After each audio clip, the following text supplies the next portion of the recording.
Alright, nagpalambing na nga pala dito si Elipin guys. Yan, makikita niya pa nakakandas na ng mekaniko natin.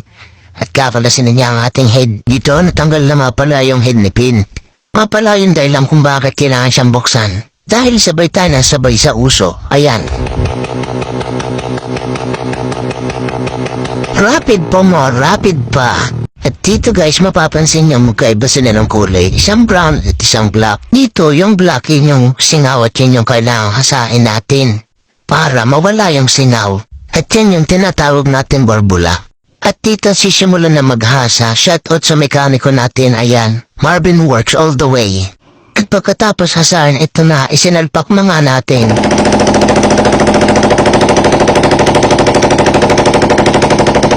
O diba yari na kahit wala pang pipe?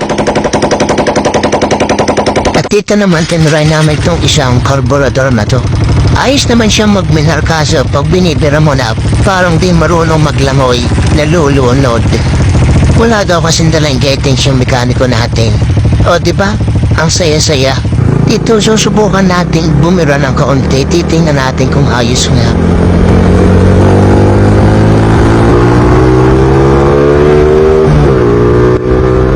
Ayos din nga naman tumakbo, banayad din. At dito ginabi na ako ng biyahe. Siya, papaano? Bye-bye, ingat palagi.